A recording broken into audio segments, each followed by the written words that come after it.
What up? What up? What up? What up? Today we're going to be talking about something interesting that I haven't seen before. It kind of flew under my radar. This is from 2019. It was some news, and we're going to be taking a look at what has happened since, but we're going to be looking at 3D printing to stop hair loss, 3D printing hairs for hair transplants, if it's something that is achieved, where the research is, all that kind of stuff. But anyways, I found this video online. Thought it was really interesting, wanted to share it with you guys. But first, this video is sponsored by Levivid, so if you do want to get a hair system from them, you can use my code down below. But let's just get back into the video, shall we? All right, so I found this video. It's from June 25th, 2019. Hair follicle dermal papilla cells to induce new hairs. And when you use mouse or rat cells to do that, they grow hairs beautifully. But for reasons we don't totally understand, human cells are resistant to that. What we've tried to do in this study is to engineer the 3D microenvironment that a hair follicle normally grows within. And to do that, we've basically used 3D printing to print a mold that mimics the pattern of hair follicles in 3 dimensions. We take out these 3D printed molds out of our 3D printer, then we make our 3D skin constructs inside these transwells. And once we put this on top and then make our collagen gel solidify around these follicles, we can peel this off, and we have these microwells now that we can use to induce human hair follicle formation. We can then take our dermal papilla cells, and instead of growing them in little spheres, we can literally float them over this construct. We can then take the other cell type, the keratinocytes, layer those on top, and in 3 dimensions essentially build a hair follicle, what we call a proto-follicle, from the bottom up. When we leave that for a few weeks on the bench, within 20 or so days' time, we begin to see the beginnings of hair follicle differentiation. The goal of much of our work, of course, is to think about ways to use these regenerated hair follicles in the clinic.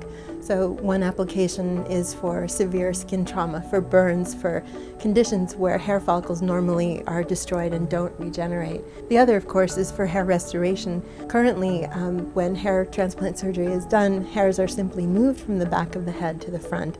It's a relocation without an increase in the number of actual hairs.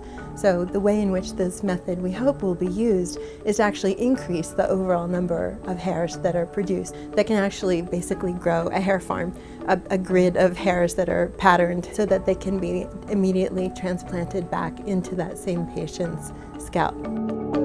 So I thought that was super interesting, and kind of was blown away that it never crossed my radar before this, that this had been going on.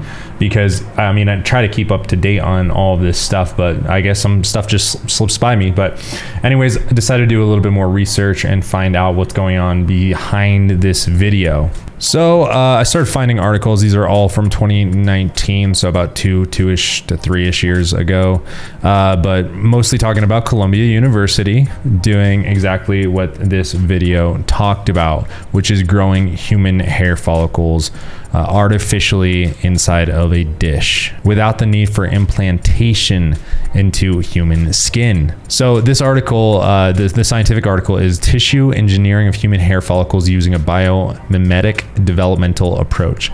And that was found in Nature Communications. We're going to open up that article in just a second.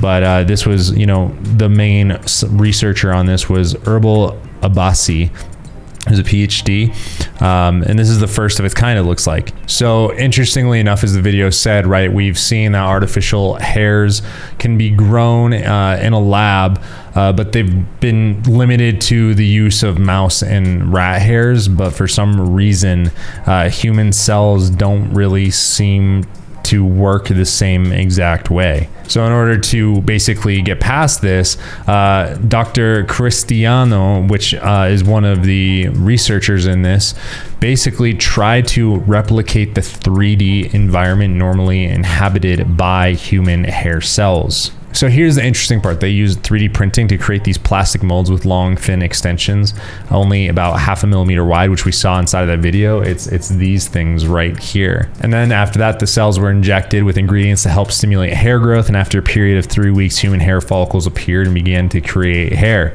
So that's super fascinating. And ultimately, the vision for this is that by using 3D printing, it could lead to an unlimited source of new hair follicles for patients undergoing robotic hair restoration surgery, which is massive. Now, the reason this is massive is because hair restoration techniques right now revolve around transplanting your hair that's on the back of your head to the top of your head to treat your male pattern baldness. And I mean, that's not a great solution, right? It's like we're moving hair from one area to another area instead of just saying like, hey, what if we could create brand new hair?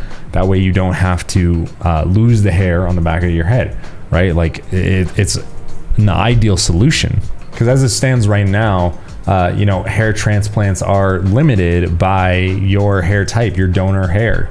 If you don't have the correct number of donor hairs, for example, or if it's really not thick enough, I've heard that they won't really recommend that you go for a hair transplant surgery. So this right here is a way to actually kind of get past that. Now this right here is actually the article. So this was published the 13th of December 2018, Tissue Engineering of Human Hair Follicles Using a Biomimetic Developmental Approach. And we see that author, or the researcher that was quoted in the article. We see Erbil Abbasi. So anyways, this article is very, very technical. A lot of genetic and biological terminology inside of this. If you guys would like, I can do a debrief of this in a future video, but I'm not sure if it would best serve us to do that. But you let me know. I'm going to link it down in the description below if you do want to take a look at this. But what I did start to do is look around for more research about this. Is there any advancements that is currently going on? Is there any news? Is there any developments? What's happening here? And the Google search basically told me this. Back in 2019, there was a lot of hype around this, but unfortunately, there has not really been anything new. This article right here actually just takes you to a article from 2019. It's not actually from 2021. So what this tells me is that there hasn't really been any further research on this. Of course, it could be for a couple different reasons. It could be because of lack of funding, could be because the project didn't actually work out, could be because of the world the past 2 years and what's been going on. A lot of different reasons. So unfortunately, it doesn't look like this really promising research has panned out, or we've really gotten any further than where we were about 2 years ago. Now, if you guys do see some stuff that's a little bit more recent, but just for some reason I was not able to find it, I did do a deep dive, but I just didn't see any research. If you find something though, let me know. I'd be happy to share it here on this channel, so that way we can get some updates, and who knows, maybe it's a technology that'll actually work. Anyways, guys, thank you so much for watching this video. Let me know what you think down below. Thanks to Luvid for sponsoring this video, and I'll catch you guys soon.